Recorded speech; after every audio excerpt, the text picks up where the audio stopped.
Bienvenue dans cette vidéo qui est un petit peu spéciale puisqu'aujourd'hui j'ai décidé de réagir à la dernière vidéo de Dévibration. Dans cette vidéo, Dévi répond aux questions de ses abonnés concernant les troubles alimentaires et j'ai trouvé vraiment sa vidéo super, elle apporte plein de bons conseils et du coup je me suis dit que ça pouvait être intéressant que je vienne enrichir sa vidéo avec mes conseils puisque si vous ne le savez pas, je suis moi aussi passée par l'anorexie et la boulimie. Et en plus de mon expérience passée, j'aimerais aussi apporter mon expérience d'aujourd'hui en tant que coach de vie qui accompagne des personnes à retrouver une relation saine et sereine avec leur alimentation. Donc c'est parti, on regarde ensemble la vidéo de Dévi et je rajoute mon petit grain de sel.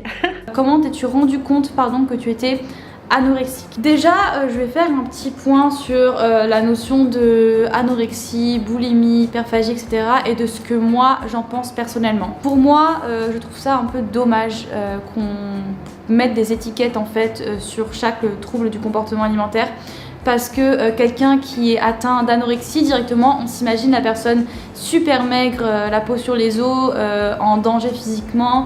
Et voilà, une boulimie qu'on s'imagine qu'elle est un peu plus forte, qu'elle a des formes. Et l'hyperphagie c'est encore un peu flou pour les gens, mais c'est censé être de la boulimie, une version de la boulimie où tu te fais pas entre guillemets vomir après. Enfin, c'est un petit peu flou tout ça. Étant passé par plusieurs phases, je pense qu'il y a beaucoup de cas où en fait on est touché par les plusieurs troubles alimentaires en même temps et qu'en fait c'est un peu un mélange de tout. Je trouve ça hyper intéressant qu'elle aborde ce sujet parce qu'en réalité, et contrairement à certaines idées reçues, tous les troubles alimentaires sont reliés. C'est vraiment un mécanisme psychologique et il y a vraiment des choses que l'on retrouve dans l'anorexie, dans la boulimie, dans l'hyperphagie et dans d'autres troubles alimentaires qui sont moins connus. Parce que oui, si vous ne le saviez pas, il n'y a pas que 3 troubles alimentaires, il y en a bien plus. Et donc pour en revenir à ce que disait Dévi, en fait il n'y a pas de barrière comme ça, il n'y a pas d'étiquette, c'est vraiment tout est lié et comme elle l'a très bien expliqué, on passe par des phases. Tout comme elle, et c'est très souvent le cas avec les personnes que j'accompagne, ça commence par de l'orthorexie. Donc l'orthorexie c'est vraiment le fait de manger le plus sainement possible, il y a vraiment cette idée de perfection, d'avoir l'assiette parfaite. Et petit à petit, à force de diminuer mes portions et d'éliminer certains aliments, eh bien j'ai basculé vers l'anorexie. Et très souvent, les personnes qui souffrent d'anorexie passent par une phase de boulimie, donc une phase de compulsion, puisque forcément on se sera restreint auparavant. Et ça se manifeste pas de la même façon chez tout le monde. Moi, c'était très extrême. En fait, j'ai vraiment vécu 3 mois où j'ai mangé que des gâteaux industriels tout le temps, où j'étais tout le temps ballonnée, où vraiment j'en pouvais plus en fait. J'avais le ventre rempli mais il fallait quand même que je continue à manger et ça c'est parce que je m'étais privée de façon extrême auparavant. Mais chez d'autres personnes qui ont des privations qui sont moins extrêmes, et bien cette phase de renutrition, on va l'appeler comme ça, et bien elle aussi elle est moins extrême. Quand on met un mot en fait sur la maladie qui est l'anorexie et qu'on sait qu'on est anorexique, donc on nous diagnostique qu'on est anorexique, je m'éparpille un petit peu mais je vais revenir à la question, du coup en fait on a peur de plus être anorexique et ça nous freine un peu dans notre guérison parce que du coup l'anorexie c'est un petit peu notre zone de confort et ça du coup je vais l'expliquer juste après. Là encore c'est super intéressant ce qu'elle dit parce que c'est des choses dont on parle pas assez et ça je pense que c'est aussi très propre à l'anorexie, c'est qu'il y a une véritable fierté en fait. On développe cette fierté de contrôler son alimentation à la perfection et on se sent supérieur aux autres. Voilà, il y a vraiment cette sensation que nous on y arrive et les autres pas. Donc d'un sens, mettre un mot sur la maladie, ça peut vraiment aider à prendre conscience aussi qu'on est malade. Je pense que d'un sens, ça peut aider à vouloir s'en sortir. Le problème, c'est que les troubles alimentaires, il y a une forte ambivalence. C'est-à-dire qu'à un moment donné, on sait qu'on est hyper malade, on n'en peut plus de cette vie, on veut vraiment s'en sortir et petit à petit la maladie revient et en fait on se complaît dans cette zone d'inconfort où finalement on trouve du confort mais on sait que c'est pas si confortable que ça et c'est ça qui nous empêche de passer à l'action. Et en plus, comme expliqué précédemment, il y a cette sensation de fierté que moi j'ai pu ressentir avec l'anorexie qui vient en fait freiner la guérison. Quand ça devient une obsession et que tu n'arrives pas à vivre normalement sans y penser, sans culpabiliser dès que tu manges un truc que que t'as pas l'étude de manger, ou que tu fais moins de sport qu'avant, ou que tu commences à supprimer des catégories d'aliments de ton alimentation, de te dire je vais enlever des glucides et je vais enlever ça et je vais enlever l'huile, etc. Quand tu commences vraiment à rentrer dans cette zone-là, tu rentres dans les troubles alimentaires et tu es peut-être touché de troubles alimentaires. Je sais que pour les personnes qui n'ont jamais vécu de troubles alimentaires, très souvent elles ne comprennent pas en fait, elles pensent juste que c'est un problème avec la nourriture, que on mange juste pas assez ou que voilà on est un peu perdu au niveau des quantités, alors que c'est bien plus profond. L'impact il est sur la santé physique et mentale, mais aussi et surtout sur toute la vie, parce que tout simplement, et comme Davy l'a très bien expliqué, en fait toutes nos pensées et toutes nos actions du coup tournent autour de la nourriture. Moi c'était ça, perso, j'avais pas de vie sociale. J'allais travailler le soir, j'allais faire mon sport et ensuite je mangeais et c'était tout. J'arrivais à rien faire d'autre. Pourquoi? Tout simplement parce que j'étais obsédée par la nourriture, parce que forcément je ne me nourrissais pas assez, donc mon corps me demandait de manger. Mais à ce moment-là, en fait, j'étais tellement dans mes rituels, tellement dans mon engrenage, que je me disais que je ne pouvais pas faire autrement. Et là encore une fois c'est le piège du truc, c'est qu'on est tellement habitué à vivre cette vie qu'on en oublie qu'il existe d'autres choses dans la vie. Moi j'avais oublié ce que c'était que, je sais pas, d'aller au cinéma, de faire un restaurant, d'avoir des discussions avec des gens. À chaque fois en fait que je voulais faire autre chose que soit faire du sport ou soit manger, c'était un challenge, c'était quelque chose qui me faisait plus de mal que de bien. Et je pense que quand on en arrive à là, quand on se dit un moment de vie comme ça me fait plus de mal que de bien, c'est qu'il y a un truc qui cloche avec ta façon de vivre. Et personnellement c'est en me projetant dans l'avenir, en m'imaginant mes rêves, tout ça, tout ce qui me tenait à cœur, que je me suis rendu compte qu'en fait je pourrais jamais les faire, ou que ça me ferait plus de mal que de bien.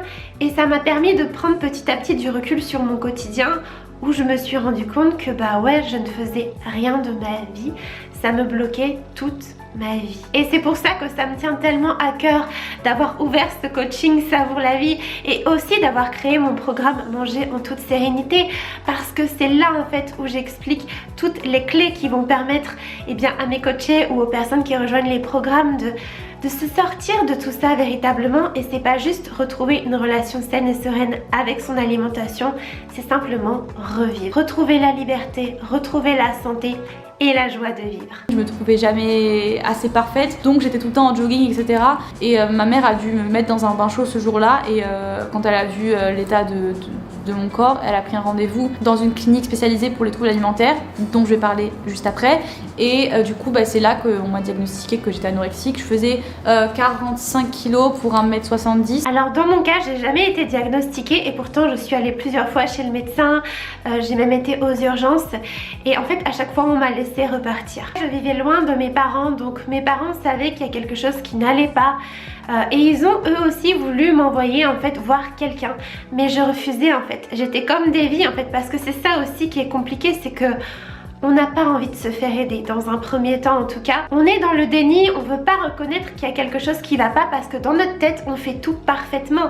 Donc on n'aime pas que les autres nous disent là non ça va pas, regarde tu fais pas bien, il va falloir changer ton alimentation, changer ta façon de faire. Ça c'est un truc qui déplaît énormément. Mais il y a des personnes qui sont fines et que leur métabolisme est rapide, et ça veut pas forcément dire qu'elles ont des troubles alimentaires. Voilà, faut pas confondre la maigreur et les troubles alimentaires. Ça effectivement je pense que c'est hyper important de le rappeler, donc petite piqûre de rappel avec moi. C'est que vraiment en fait on peut pas juger de la santé physique et mentale d'une personne en regardant son corps. Et c'est pas parce que quelqu'un est très mince qu'il a un trouble alimentaire, qui se prive ou quoi que ce soit. Ça peut être sa morphologie, il peut y avoir plein d'autres raisons. Et pareil, c'est pas parce que quelqu'un a du surpoids qu'il fait de la boulimie, pas du tout. Et d'ailleurs la boulimie, il y a des personnes qui en souffrent et elles ont un poids entre guillemets considéré comme normal. Donc vraiment le mot d'ordre c'est de ne jamais croire ce que vous voyez, parce qu'on ne voit pas la réalité avec nos yeux en fait, on voit notre propre réalité et les choses sont bien plus profondes que ça. Je vais juste donner l'avis sur l'expérience que j'ai avec la clinique dans laquelle j'ai été. Je vais pas donner de nom de clinique parce que je veux montrer personne du doigt, mais je pense pas que ça a été une bonne chose pour moi, et je pense pas du tout que ça m'a aidé dans ma guérison, parce que en gros t'as beau être médecin et avoir étudié les troubles du comportement alimentaire, je pense que personne le comprend vraiment à 100% s'il l'a pas vécu, et c'est mon avis personnel, mais vraiment c'est tellement complexe et il y a tellement de choses qui se passent en fait dans nos têtes à ce moment-là que si t'as pas vraiment eu de troubles alimentaires, c'est très compliqué en fait de comprendre la personne qui a des troubles alimentaires. Et je pense que l'objectif principal des médecins, c'est de voir une amélioration physique, donc c'est de voir une prise de poids. Donc moi en fait j'avais juste l'impression que qu'en fait j'étais là juste pour prendre du poids et qu'une fois que j'avais pris du poids, ben c'est bon, votre fille elle est sortie d'affaire. Alors pour ma part, j'ai jamais été hospitalisée, donc je ne sais pas du tout comment ça se passe. Mais aujourd'hui, en tant que coach de vie, j'accompagne des personnes qui ont soit été hospitalisées auparavant, soit qui ont testé en fait des suivis avec des diététiciennes, parfois spécialisées dans les troubles alimentaires, ou bien des psychologues. Et avant de commencer chaque coaching, il y a vraiment une question que je pose tout le temps, c'est justement de demander à la personne ce qu'elle a déjà testé et pourquoi ça n'a pas marché. Et donc parfois j'ai des gens qui me disent voilà qu'elles se sont fait suivre par des diététiciennes spécialisées dans les TCA, donc je leur dis ouais c'est génial, qu'est-ce que ça t'a apporté et pourquoi finalement ça n'a pas marché. Et ce qui revient très souvent, c'est qu'effectivement la personne ne se sent pas comprise en fait. Moi j'ai une coachée là il n'y a pas très longtemps avec laquelle j'ai démarré un accompagnement et elle me disait qu'en fait elle avait même peur d'aller chez son psychologue parce que elle se sentait jugée. Donc finalement elle n'osait pas parler de certaines choses qui la rendaient peut-être un petit peu honteuse, qui est un petit peu tabou, parce qu'elle avait peur du regard de ce thérapeute. Et c'est d'ailleurs pour ça que c'est hyper important de bien choisir votre thérapeute, votre coach ou la personne qui va vous aider, parce que vous devez être en mesure de pouvoir lui dire des choses. Moi personnellement, c'est des valeurs que je transmets avant chaque début de coaching. Je dis à toutes mes coachées que je suis dans la bienveillance, je suis passée par là. Mon but c'est pas de vous juger, j'ai pas de tabou, au contraire mon but c'est de vous aider à vous sortir de tout ça parce que je sais à quel point c'est difficile. Et d'autres fois j'ai des personnes qui me disent qu'elles sont allées voir des diététiciennes spécialisées et j'ai été surprise d'apprendre que en fait ces diététiciennes leur faisaient compter les calories ou bien leur proposaient un plan alimentaire. Et sincèrement, et c'est que mon avis, mais pour l'avoir vécu, les calories c'est complètement obsessionnel, il faut justement se détacher de tout ça. Et les faire compter, ça laisse la personne dans cette obsession des calories. Et un plan alimentaire, c'est pareil, souvent il y a des aliments interdits, il y a des aliments à favoriser, des aliments à éliminer, il y a des règles aussi, voilà, pas trop manger le soir. Et en fait tout ça, ça vient envenimer les règles mentales qui sont déjà dans la tête de la personne. Et un autre cas que j'ai aussi souvent, c'est en fait des personnes qui viennent me voir parce que elles ont eu un suivi psychologique, donc elles connaissent la cause de leurs troubles alimentaires, mais en fait le thérapeute ou la diététicienne qui sont allés voir se concentre uniquement sur cette partie du passé mais ne donne pas des outils pour s'en sortir. Et du coup la personne me dit voilà, je sais d'où ça vient, mais en fait on fait que revenir dans le passé et j'arrive pas à évoluer dans le présent. Donc ça revient aussi très souvent et c'est pour ça que je propose encore une fois mon coaching, parce que moi je vous donne des clés en fait, je vous donne des outils, je vous donne l'état d'esprit pour justement vous sortir de ça. Et j'ai vraiment eu l'impression de pas être comprise du tout et d'être vraiment là pour montrer que j'étais motivée à reprendre du poids et c'est tout. Et au final, à partir du moment où j'ai repassé la barre des 50 kilos, le médecin a dit à mes parents que c'était pas forcément nécessaire et obligatoire que je revienne à l'hôpital. Et au final, c'est là que l'enfer a commencé et que vraiment la maladie est devenue très très dure. C'est au moment en fait où j'ai repris du poids. J'ai eu des retours de personnes qui se sont fait hospitaliser et j'ai pu lire des témoignages. Et c'est vrai que ce qui revient très souvent, c'est que le personnel médical se concentre sur le poids. Voilà, l'objectif c'est le poids, le poids, le poids. Alors qu'encore une fois, le poids dans la tête d'une personne qui a des troubles alimentaires, c'est obsessionnel, donc il faut plutôt se détacher. Et là justement, on envenime tout ça. On vient renforcer en fait cette idée que voilà, le poids est central. Et surtout, ce qui est hyper important à comprendre, c'est que c'est pas parce que vous prenez du poids que vous guérissez ou que vous êtes guéri. Vous pouvez très bien reprendre du poids et être plus ou moins à votre poids de forme, mais ne pas être du tout guéri. Et pourquoi ça, vous allez me dire? Eh bien tout simplement parce que la guérison, elle se fait là, elle se fait dans la tête en fait, c'est vraiment une maladie mentale. Et la prise de poids en fait, c'est vraiment le truc qui vient finaliser le tout. Je vais vous donner mon exemple pour illustrer tout ça. En fait, dans ma guérison qui a duré plus d'1 an, je pense qu'il y a au moins 6 mois, voire peut-être même plus, où en fait je guérissais mais ça ne se voyait pas. C'est-à-dire que j'étais toujours très mince, mais je guérissais dans ma tête. Je commençais à faire péter des règles dans ma tête. Je commençais à manger certains aliments interdits. Je commençais à ne plus avoir de restrictions horaires. Enfin bref, il se passait plein de choses dans ma tête. Le truc, c'est que les autres ne pouvaient pas le voir. Et le truc, c'est qu'on ne peut absolument pas se baser sur le poids en fait pour savoir si une personne est guérie. Et là, vous allez me dire, comment est-ce qu'on fait en fait pour savoir que la personne est guérie? Parce qu'en plus, comme on l'a dit auparavant, il y a toute cette partie où on est un peu dans le déni, où on ment. C'est vraiment aussi une maladie où on ment beaucoup en fait, justement pour qu'on nous laisse tranquille. Et donc si on ne peut pas se baser sur le poids et que en fait la personne peut aussi nous mentir, comment est-ce qu'on fait pour savoir si elle est guérie? Et c'est une question qui est pas évidente, je le reconnais, mais je pense que moi, pour l'avoir vécu, en fait, je le vois. Je le vois notamment au travers des mots que la personne utilise. Je le vois de par ses hésitations, de par son intonation, de par les mots qu'elle emploie. Je me rends bien compte parce que j'avais un certain dialogue interne avant ma guérison, donc quand j'étais malade, et aujourd'hui j'en ai un autre qui est complètement différent. Et donc quand on me parle, eh bien effectivement je me rends compte en fait. C'est comme ça que quand les personnes viennent me voir, j'arrive à jauger de où elles en sont dans leur guérison, de par la façon dont elles s'expriment vis-à-vis de leur alimentation, de par les mots qu'elles emploient, de par les tournures de phrases, plein de petites choses comme ça. Alors bien sûr la personne peut me mentir, mais si elle a pris un coaching avec moi, c'est qu'elle veut s'en sortir. Et que même si elle se ment et qu'elle me ment à moi, eh bien tôt ou tard ça se verra dans l'accompagnement. Et pour en revenir à cette histoire de poids, je trouve ça vraiment dommage que dans des centres spécialisés comme ça, on se concentre sur ça en fait, alors que c'est vraiment, je pense, le truc à regarder à la fin. Et je préfère le prévenir pour peut-être les filles ou les mecs qui me regardent et qui sont en guérison et qui se demandent si c'est normal. C'est totalement normal d'avoir des compulsions alimentaires, d'avoir des crises de boulimie quand tu reprends en fait à manger normalement. J'aime beaucoup prendre l'exemple de la valise pour illustrer ce comportement-là. Donc si tu n'en as jamais entendu parler, c'est parti. Si aujourd'hui je viens là chez toi et je te dépose une valise remplie de billets et je te dis voilà, il y a une valise remplie de billets, tu en fais ce que tu veux, mais par contre je la reprends dans 1 heure et après tu n'y auras plus jamais accès. Qu'est-ce que tu vas faire? Je te laisse un petit peu de temps, mais je pense que la réponse est assez rapide. Forcément, tu vas te dire, la valise, elle va disparaître, je vais en prendre le plus possible. Et du coup, tu te dépêches de prendre tous les billets avant que la valise, ne te soit retirée. À l'inverse, si je prends exactement la même situation, je te dis voilà, je te laisse une valise avec plein d'argent dedans, mais je te la laisse toute ta vie. Là, quelle va être ta réaction? Tu vas te dire ok, je vais en prendre un petit peu quand j'en aurai besoin pour faire 2-3 courses par-ci, pour m'acheter un truc qui me plaît par là. Quand j'en aurai besoin et quand j'en aurai envie finalement. Dis-toi qu'avec la nourriture, c'est exactement pareil. Parce que comme ton corps, il sait qu'il va repasser en mode famine après, qu'il n'aura plus jamais accès à ces aliments-là, il va se dépêcher en fait de t'en demander pour faire le plein.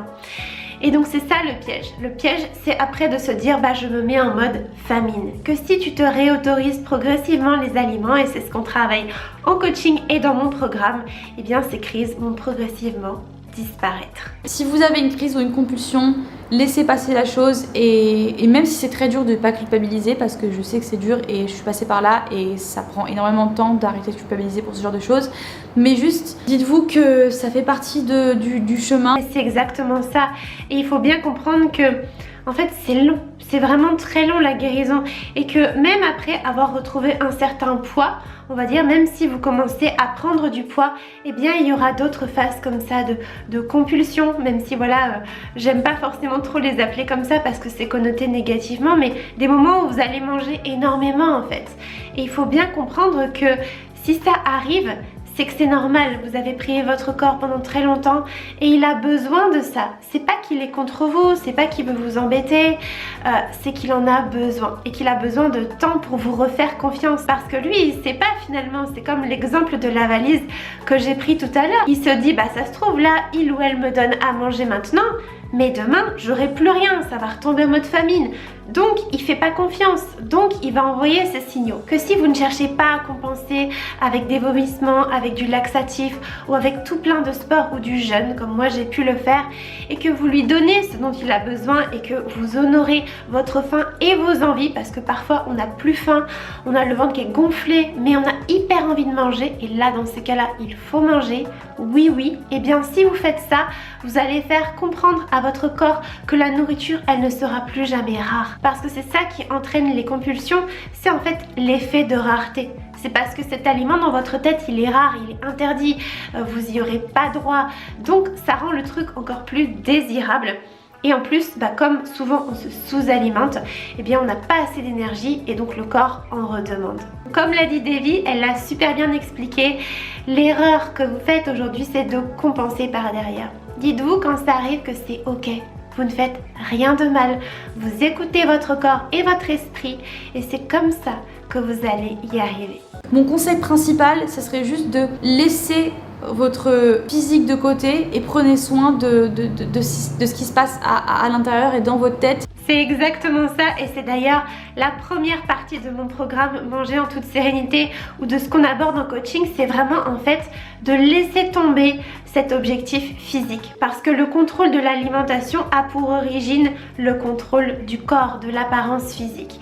Et pour ça, comment on fait? Eh bien, on déconstruit la diet culture et je vous renvoie à mon dernier podcast où je vous explique ce que c'est, voilà, sous quelle forme ça se matérialise, comment vous pouvez faire pour en sortir justement. Et en fait c'est vraiment la base, il faut déconstruire des croyances qui sont profondément ancrées en vous depuis des années et en fait tant qu'on n'a pas déconstruit ça, tant qu'on n'a pas mis de côté, comme le dit Devi, cet aspect physique, ce body goal, ces choses qu'on voit un petit peu partout, et bien en fait on ne pourra pas avancer. Parce qu'on voudra toujours ressembler à quelqu'un, on aura toujours un objectif qui ne sera pas sain, c'est-à-dire celui de prendre soin de sa santé. Celui d'écouter pleinement son corps, d'écouter pleinement ses envies. Parce qu'aujourd'hui, si toi qui me regardes, tu te trouves dans cette situation, tu es déconnecté de ton corps. Et d'ailleurs, c'est la deuxième phase de mon programme Manger en toute sérénité.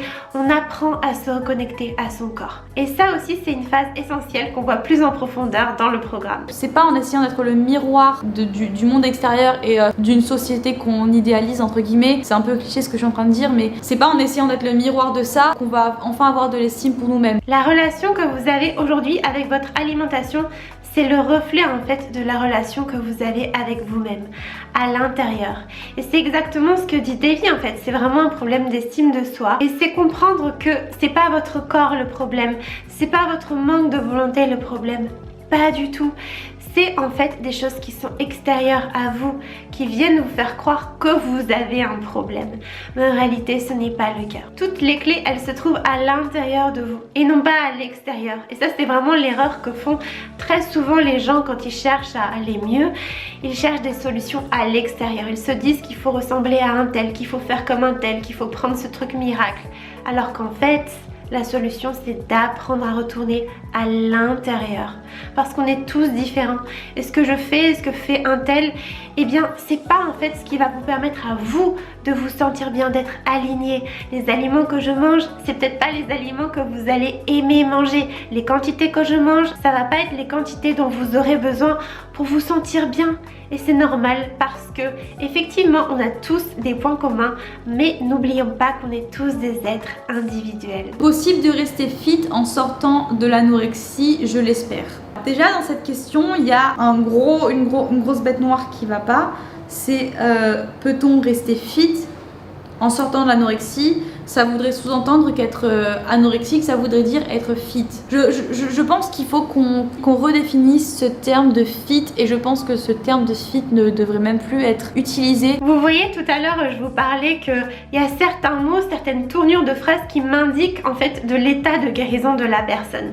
Et là, clairement, vous voyez, il n'y a pas beaucoup de mots en fait dans sa question, mais on voit bien que il y a quelque chose qui va pas, il y a vraiment des choses à travailler. Déjà, il y a le fait de vouloir rester fit, donc ça veut dire ce qu'on vient de traiter juste à l'instant, qui est encore cet objectif physique qui normalement devrait être mis de côté. Et ensuite, à la fin, il y a le « je l'espère ». Et ça vient renforcer ce côté de « je n'ai pas en fait envie de mettre mon physique de côté ». Et quand je dis mettre son physique de côté, ça veut pas dire se laisser aller, parce que ça, je sais que j'ai droit très souvent en coaching. Ça veut juste dire se concentrer sur le plus important. Et la priorité, c'est de retrouver la santé, c'est de te sentir bien dans ton corps.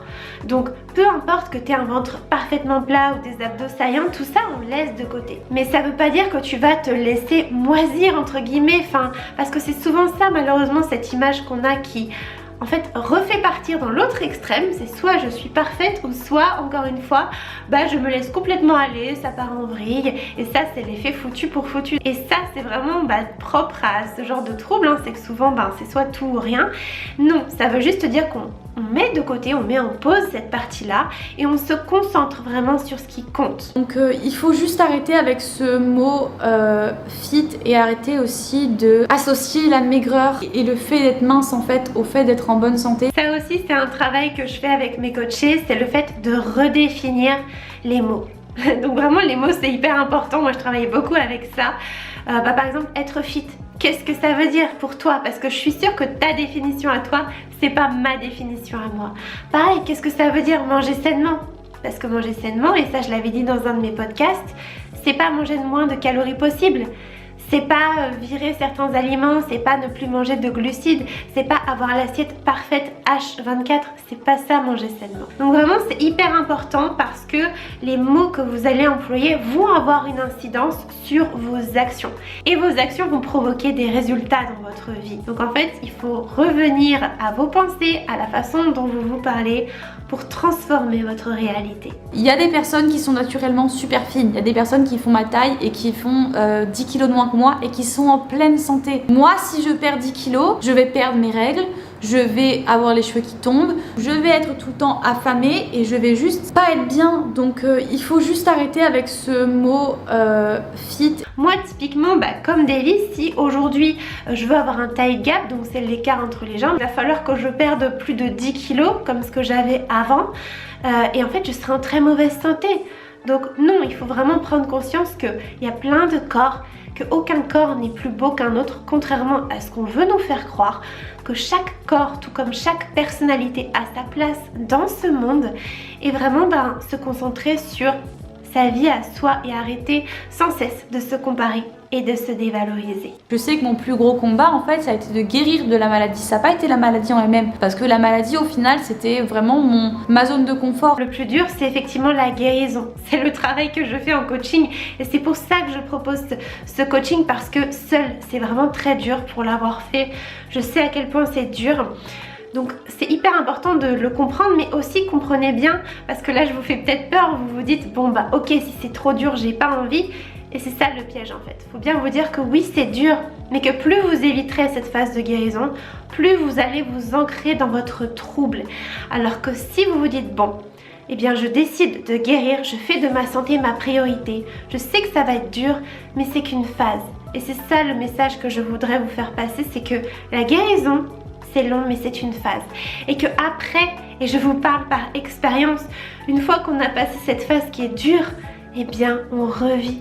On revit et sincèrement je vous le dis, je me suis jamais sentie aussi bien, je me suis sentie renaître, c'était une vraie renaissance. Et oui, votre cerveau va tout faire pour vous empêcher de changer, pour vous empêcher d'aller vers la difficulté. Mais il n'y a pas de secret, c'est seulement en sortant de votre zone de confort, en affrontant vos peurs et vos doutes que vous allez progresser, que vous allez vous en sortir. Il n'y a pas de pilule magique. Et oui, je sais que ça fait peur parce que comme le dit Davy, on a l'impression qu'on perd le contrôle alors qu'en fait, on se reconnecte à soi, on se reconnecte à ces sensations qui étaient oubliées. Donc c'est normal qu'au départ, ça nous paraisse bizarre, qu'on se sente perdu, qu'on ne sait pas où on va. C'est normal. La maladie, c'est le contrôle et la guérison, c'est la perte de contrôle. C'est la reconnexion à soi en fait, c'est le lâcher prise et c'est pas se laisser aller, voilà. Et vraiment il y a cette idée aussi qui est très ancrée, c'est que il faut absolument contrôler son alimentation pour en fait être bien. Et ça c'est vraiment une idée, encore une fois, qu'on nous a mis dans la tête. Parce que par exemple, les animaux, ils contrôlent pas leur alimentation. Ils mangent quand ils ont faim, quand ils en ont envie, ils se reposent quand ils en ont envie, quand ils sont fatigués. Ils se posent pas tout un tas de questions, ils ont pas tout un tas de règles. Ils sont connectés en fait à leur corps. Et c'est ça qu'il faut faire en fait. Et donc le lâcher prise, c'est pas en fait une perte de contrôle dans tous les sens, c'est faire le lien entre le corps et l'esprit. C'est vraiment avoir en fait un équilibre entre les besoins et les envies du corps et les besoins et les envies de l'esprit. Et là aujourd'hui en fait, si toi qui me regardes, tu es dans ce cas-là où tu vis un trouble alimentaire, tu es trop dans le mental, dans le contrôle. Tu n'es plus dans ton corps. Et donc il faut rééquilibrer les choses.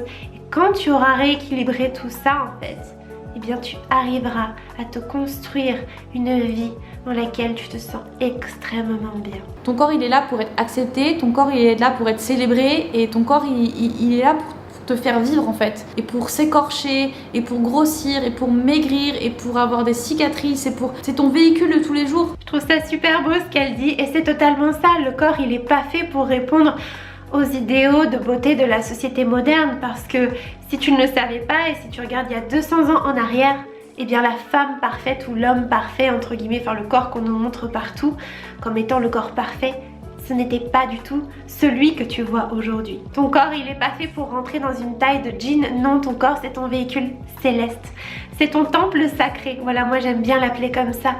Et il fait tellement de choses pour toi chaque jour, là il me permet de te parler, il me permet de tenir debout, il me permet de voir de belles choses, de sentir le soleil sur ma peau. Et c'est ça en fait dont il faut prendre conscience. Je vais m'arrêter là pour cette vidéo. Je vous invite vraiment à aller voir celle de Debbie qui est juste géniale. D'ailleurs, allez voir sa chaîne. Dites-moi si ce format vous a plu et dites-moi quelle autre vidéo vous aimeriez que j'analyse ou d'autres personnes que vous suivez, que vous aimez bien, que vous aimeriez avoir des réactions voilà, sur ces vidéos-là. Voilà, moi c'était un test. J'ai pris beaucoup de plaisir, surtout que Debbie c'est vraiment une personne que j'adore, que j'aimerais aussi recevoir sur mon podcast. Davy, si tu m'écoutes, voilà, petite invitation sur le podcast pour en discuter. Je pense que ça pourrait vraiment aider sa communauté et la mienne. Donc voilà, dites-moi dans les commentaires si ça vous a plu, donnez-moi des idées pour les prochaines vidéos. Je vous fais des gros bisous et surtout, savourez la vie.